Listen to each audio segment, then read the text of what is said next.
guys, and welcome back to our channel. For today's video nga pala guys ay maggagala na lang tayo dito sa labas ng bahay and dito sa loob ng bahay. And so ngayon nga pala guys ay nandito ako sa aking kwarto. And ayan, kung makikita nyo nga guys ay napakakalat pa, hindi pa nakakapaglikom, kaya linisin muna natin yan. So ayan guys, magtitiklop na tayo ng mga hinigaan dito. Then ito muna unahin natin dahil napakakalat talaga. Ayan, butas yung ano niya. And ito ay lalagay natin dito. Yan, tiklopin natin ito. Yes.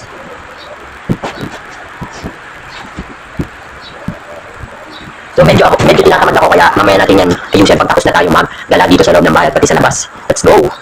Ayan nga guys, ay simulan natin dito. Kita nyo naman hindi pa nakakaayos, diba? Yan, dito tayo muna. Lalabas tayo dito. So ayan yun. Dito. Yan, umikot lang tayo dito. So ayun guys, nandito tayo sa may taas. Hindi pa tayo bumababa. Ayan. Wala natutulog dito. Yan. Kita-kita nyo naman, diba?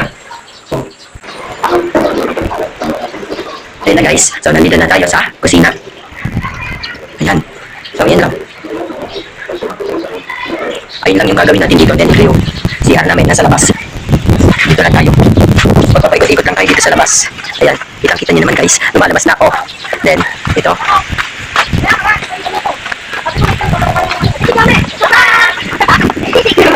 Ay na nga ang mga tangina mo!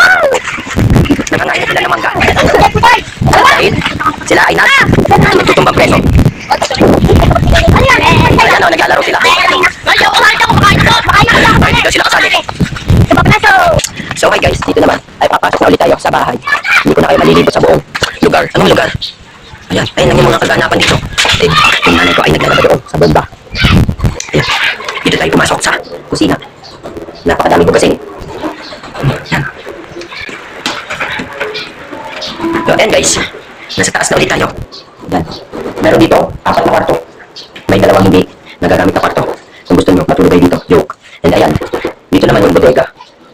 Ba? Napakakalat ng bodega. Kasi nga, tambakan ng mga gamit. Ayan guys. Kita nyo, dito ako natutulog. Yan. Dito ako natutulog. Then, mainit. Ay.